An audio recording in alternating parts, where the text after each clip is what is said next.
children. It's Grandma Carla, and I'm here in my college classroom on a little break, and I want to read you more of Freddy Goes to Florida. So we are on chapter 15. At last, late one night, they came down into the deep, dark pine woods where they had discovered the empty log cabin and where they had found the bag of gold.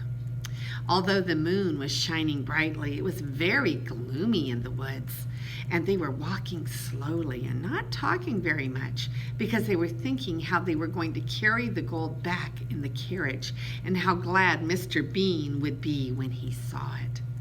They had almost reached the log house when Robert and Jack both stopped at exactly the same moment and began sniffing the air. "I smell tobacco," said Jack. "And not very good tobacco." "It comes from the direction of the house," said Robert. "Somebody's smoking." "All honest people are abed by this time of night," said Mrs. Wiggins. "Whoever is up," I gotta turn the page, "is no good. Hank, you and I had better stay here, and the other animals can sneak up to the house and see what those people are up to."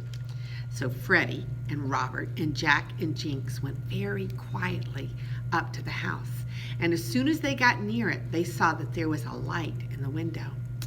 "I don't like this," said Jinx. "I hope they haven't found our gold." "I wish the swallows were awake," said Freddy. "We could ask them about it. But let's look in the window." So they sneaked up and looked in the window, and there were 3 men sitting around the table and smoking clay pipes. They were very rough-looking men, and they wore caps pulled down over their eyes, and they all had revolvers and dark lanterns, so the animals knew at once that they were burglars. On the table was a big heap of everything you could imagine: gold watches and pocketbooks and money and silver forks and spoons and earrings and bracelets and diamond rings. They were all the things that a burglar had stolen from the farmers who lived near the pine woods. The biggest of the 3 burglars was dividing the heap of things into 3 parts: one for you, and one for you, and one for me, and one for you, and one for you, and one for me. But he wasn't dividing them very fairly, for each time he said, "one for you," he would pick up a small thing that wasn't worth very much, like a small spoon or a 10-cent piece, and put it in front of one of his companions. But when he said, "one for me," he would take a gold watch or a $10 bill or a jeweled bracelet, all set with diamonds, and put it in front of himself. But the other burglars were very much smaller men, and so they didn't dare say anything, although they looked very much discontented with their shares. Now the window through which the animals were looking was rather high up, as windows go, and although the 2 dogs and Freddy the pig could see in by putting their 4 paws on the windowsill and stretching their necks, Jinx was just too short, and he had to climb up and hang on by his claws. He didn't mind this particularly, because his claws were very sharp and strong, and he could have hung on like that for hours. But there was a big brown moth who was also trying to look in the window at the same time at what the burglars were doing. And it kept floating around on the pane right in front of Jinx's nose, so that half the time he couldn't see a thing. At first, he spoke to it politely and asked it if it would please move up a little higher, where it could see just as well and wouldn't be in his way. "Move up yourself," growled the moth. "I was here first." "Of course you were," said Jinx patiently, "but you must realize that I can't move up, and I should think that common politeness—" "Oh, shut up," said the moth. So Jinx didn't say any more, but he made up his mind to give that moth a lesson. So he let go for a minute with one forepaw and made one slap at the moth and scooped it right off the window. But Robert, who was standing next to Jinx, was doing something that all dogs and a good many people do.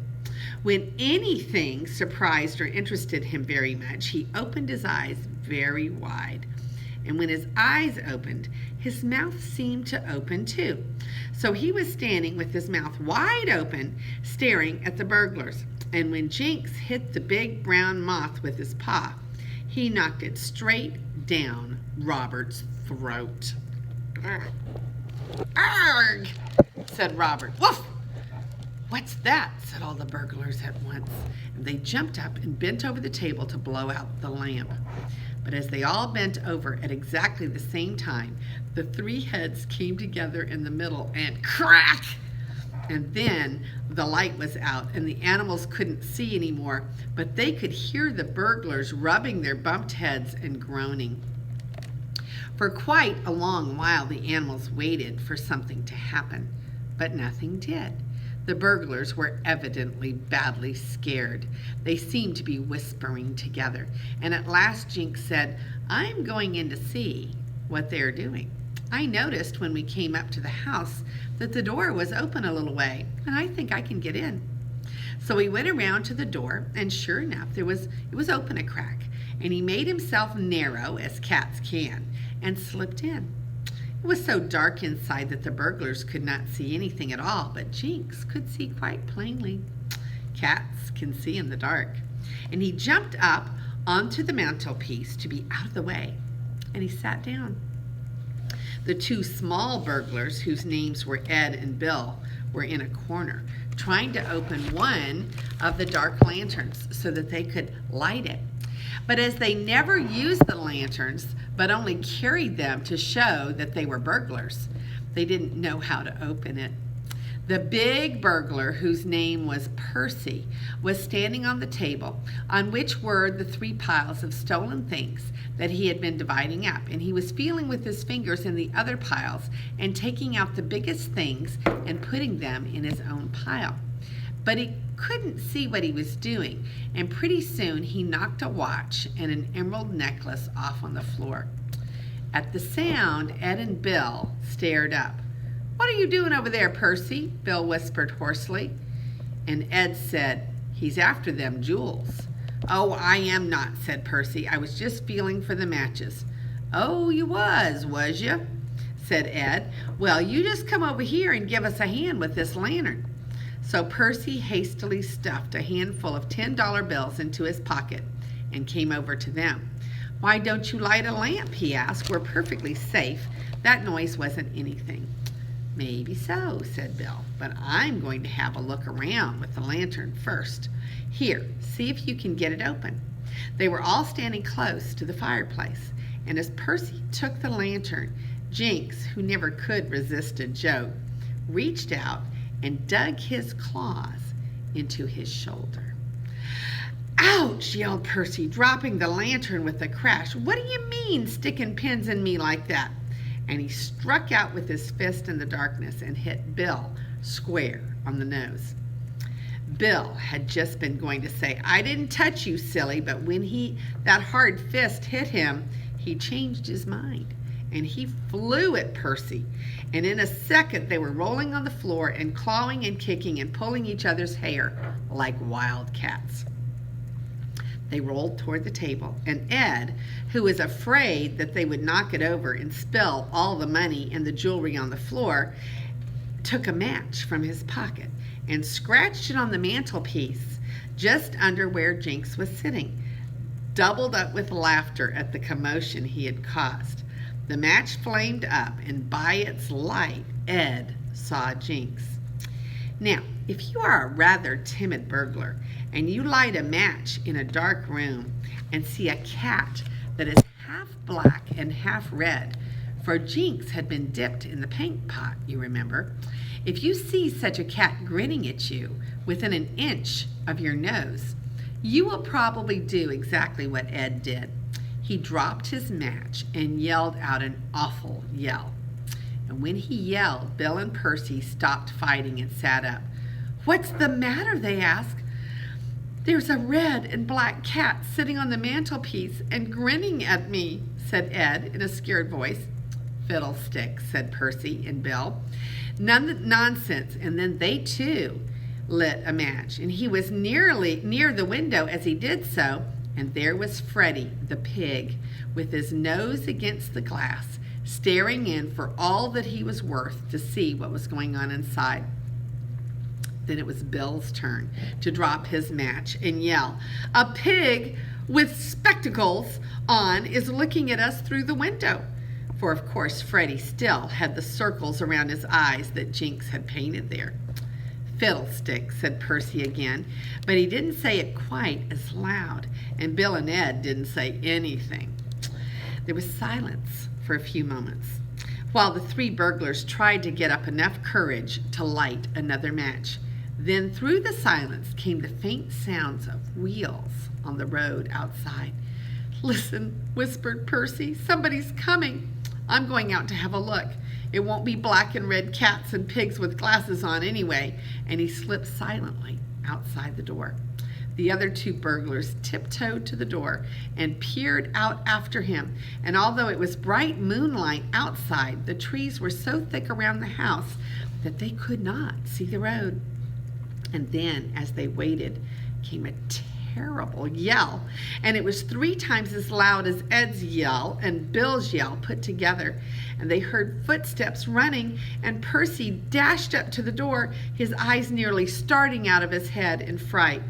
"Run! Run for your lives!" he panted. "Out on the road there is a tiger harnessed to a carriage, and behind the carriage there is a leopard with horns as big as a cow. Run, or we shall all be eaten up." And he dashed off into the woods, and the 2 others rushed out of the door after him, and the animals could hear the crash of the branches and the thump of heavy feet die away in the distance. And I may say here that they never saw either Ed nor Percy nor Bill again. Of course, what had happened was this: Mrs. Wiggins and Hank had gotten tired of waiting, and when they had heard the first 2 yells, they had started down the road to see what was going on. They had not seen Percy come out of the door, and when he saw them and let out his terrible yell, they had been much more scared than he was. Indeed, Mrs. Wiggins was quite faint and had to lie down for a few minutes by the roadside while Charles and Henrietta fanned her with their wings. "I'm all of a flutter," she said. Oh my. Just put your hoof on my side and feel how my heart beats, Hank." What a dreadful experience. But pretty soon she was able to get up and be helped into the house. The burglars had left all of the things that they had stolen behind them in their flight, but as the animals had no matches, and as it was late, they decided not to do anything about them until morning. So they all curled up comfortably on the floor and went to sleep. This is Grandma Carla, and I love you.